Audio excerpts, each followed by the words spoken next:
Hello, everyone again. So this is the last part of the lecture on race and ethnicity, and it's a good bridge into gender inequality. So I want to talk about affirmative action a bit.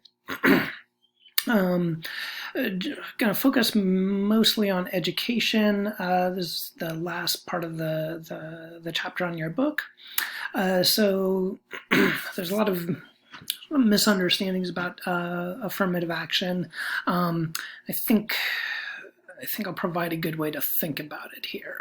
So first of all, this, affirmative action begins in the 1960s, along with the civil rights movement, the Civil Rights Act, and basically it was one of many things in which the government was doing to try to completely remove, or at least dramatically reduce, discrimination in hiring and also in recruiting students. So again, we see this happen, first of all, with federal employees under President Kennedy, and then later under President Johnson as part of the Civil Rights Act. Prohibits discrimination really across the board. And you can see here in this slide, I'm not going to go over everything here in detail, but basically, the Johnson administration did a whole bunch of things to prevent discrimination of people based upon a whole range of things, from race, religion, national origin. Later they included gender. They've since included other things as well, such as disabilities, and so on. So this is something to think about because, there's already discussions about, what COVID-19 means for hiring, and as we start to see the development of what some people are already calling the biosurveillance state, we could see, new forms of discrimination based upon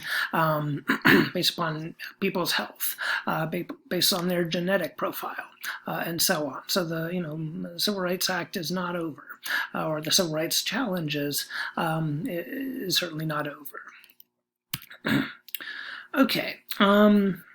So affirmative action itself. So, there's a lot of things about affirmative action. So basically the pros or the people who are opposed to affirmative action, argue that it basically gives preferential treatment for minorities or whatever group is benefiting from affirmative action. People who are in favor of affirmative action generally argue that this is the best way to reduce the discrimination that has historically faced people from marginalized groups. And they argue that, if you didn't have affirmative action, you have these structured inequalities that have developed throughout history, and that those have, keep people from entering, say, Penn State or other similar type institutions.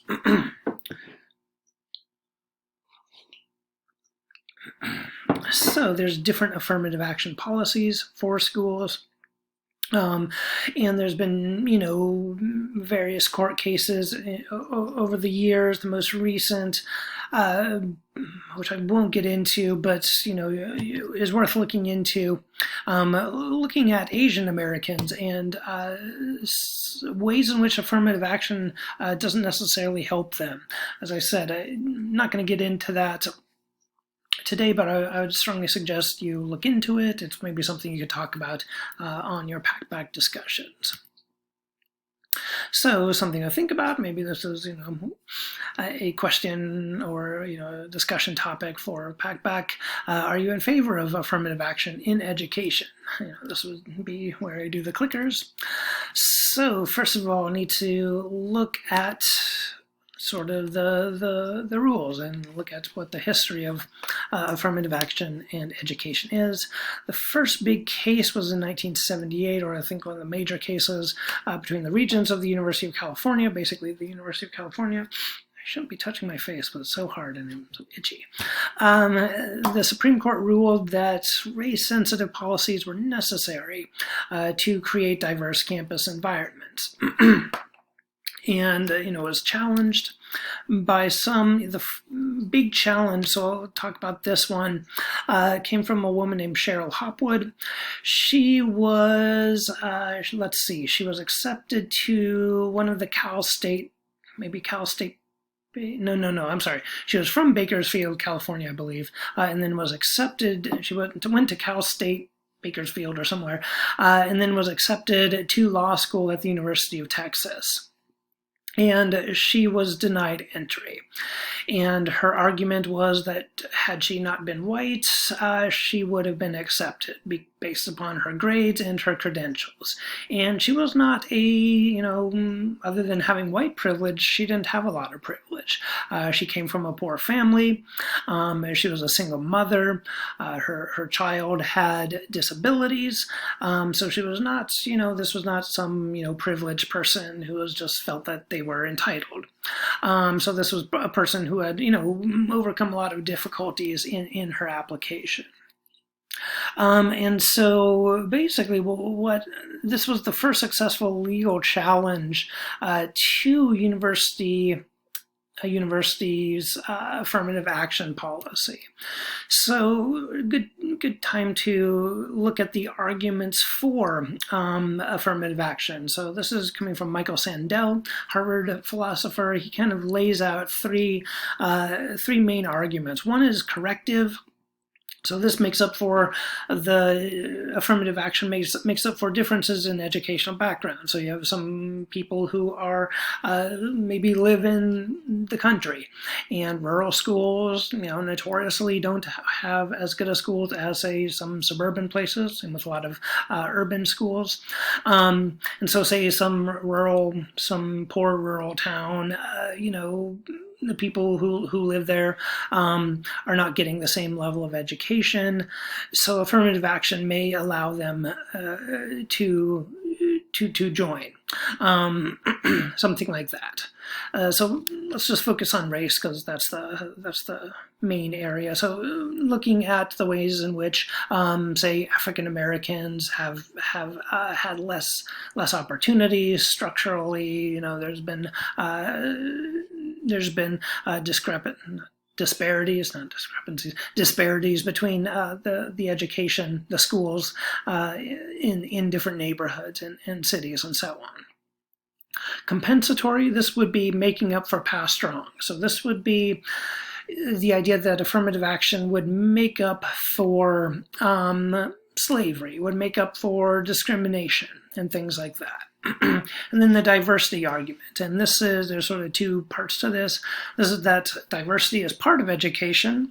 So the real world is full of diverse people, and the idea is that if you're surrounded by diverse people in college, then you're going to be more prepared for working in the diverse world of work, and that this reflects society more broadly. So the objections are, especially for the corrective and compensatory. For corrective, the argument is that background differences shouldn't be considered. That okay, there are educational differences, but where does it stop? Where do you draw the line in terms of where the level of oppression people have experienced, that sort of thing? And that's a big question.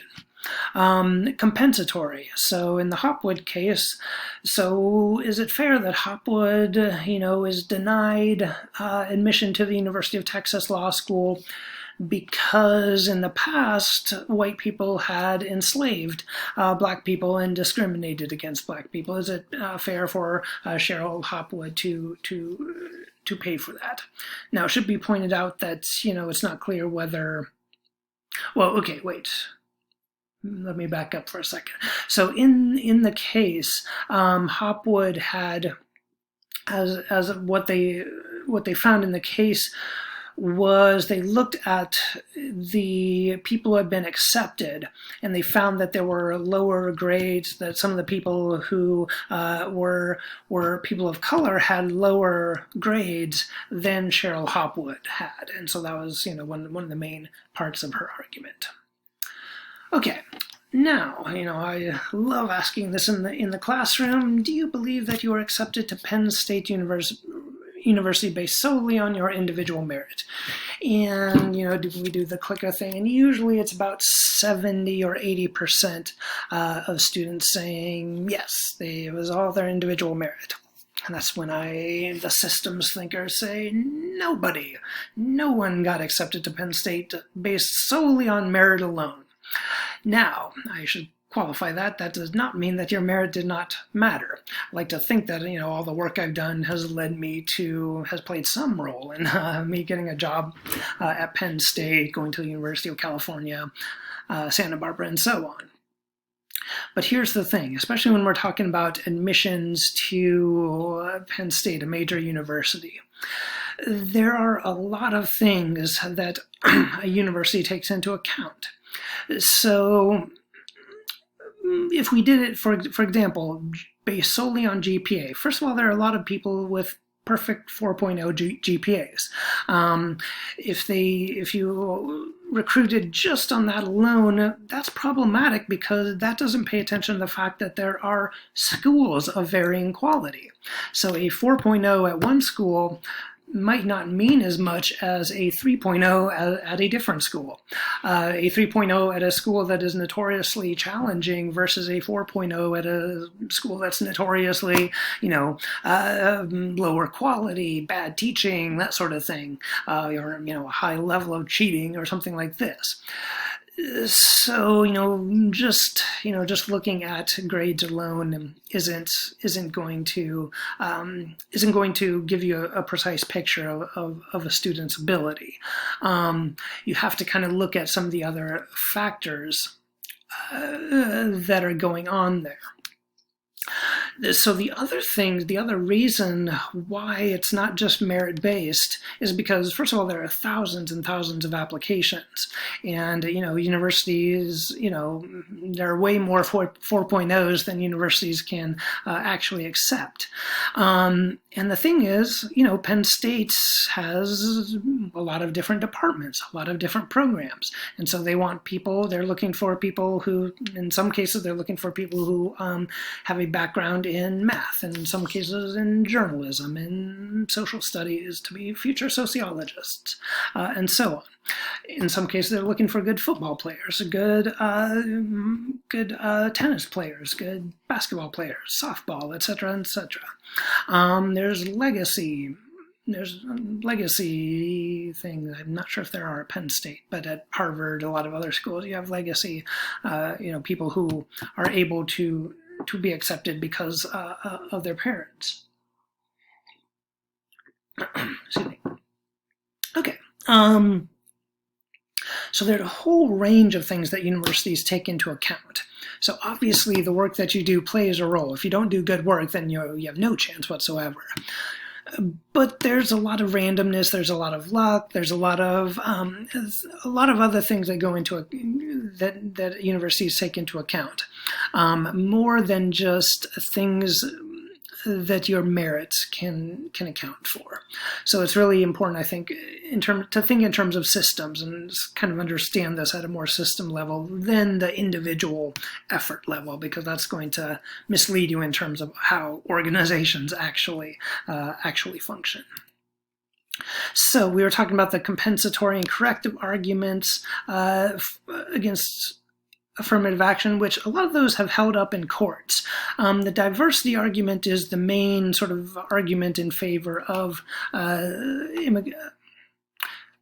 affirmative action that is held up in the court. So in the Bakke case, that was the Harvard case, Harvard submitted a brief defending the affirmative action on educational grounds that if scholarly excellence were the sole or even predominant criterion, Harvard College would lose a great deal of its vitality and intellectual excellence. So Harvard made this argument here, and this goes to why merit alone isn't the only thing that universities take into account. So Harvard argued that in the 1950s they considered diversity farmers, Californians, violinists, football players, skiers, surfers, whatever, people from central Pennsylvania, that sort of thing. And they said, and now we're adding race and ethnicity as other aspects of diversity. So they said that,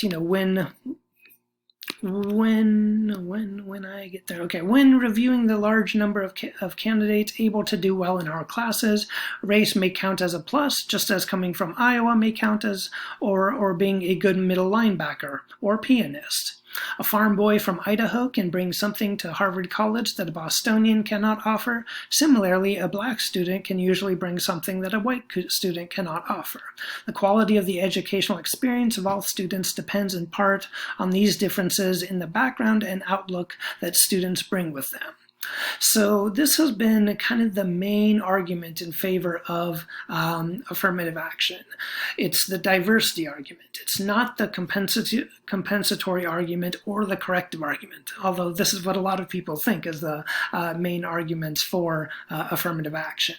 There's kind of a recognition that, you're not necessarily going to fix the past, that you can compensate to some degree, and I think that's the aim in a lot of cases. I think that's actually part of the diversity, becomes part of the diversity argument, but it's really the diversity argument that often wins the day. So one of the arguments as part of that is that, myself over here. So when the University of Texas Law School made the diversity argument, they pointed out that 40% of Texans are African American or Mexican American. And at that time in the 1970s, only 1 to 2% of Texas lawyers were minorities. So the idea was that, if you have more, say, people of Black or Mexican background as lawyers, that they're going to be more representative, have a better understanding of that community's issues, legal issues, and so on. And there's varying evidence on this about, if that works out, as intended. There's contradictory studies. It kind of varies by profession and, when affirmative action kind of took place. And anyway, that's kind of an interesting, complex literature on some of that. So this raises some questions about, okay, then does an institution have the right to admit who they like?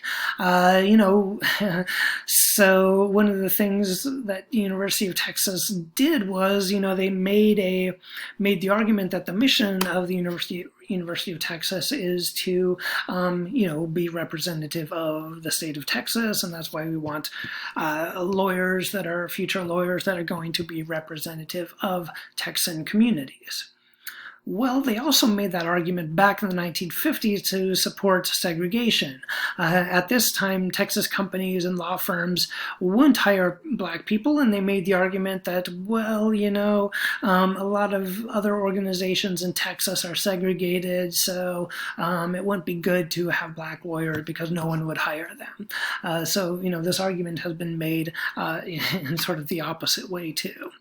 So that begs the question: is there a principal distinction between invocation of social purpose of college today in its diversity rationale and mission than that during segregation? Okay, so Ronald Dworkin, kind of a famous scholar, he's kind of in that category with John Rawls. He's written a lot of books about rights and, the Constitution and so on and so forth. And he says that basically, all fairness requires that no one be rejected out of prejudice or contempt, and that all applicants be judged by criteria related to the mission the university sets for itself. Now, he's writing this in a time where institutions were primarily opening up and becoming more liberal, and I mean liberal in the sort of open sense, in terms of wanting to be inclusive and so on and so forth. Now, what happens, though, if organizations start to say that their mission is to be exclusionary of certain people? And we're certainly seeing a lot of organizations or a lot of organizations that are forming who want to go in that direction.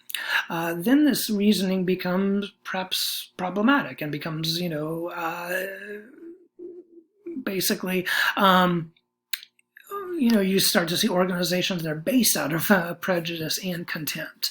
So I think this is something we need to think about as we go forward. And so that concludes the lecture on affirmative action. I'll be uploading the lectures on gender inequality and sexuality on Thursday. Have a good day.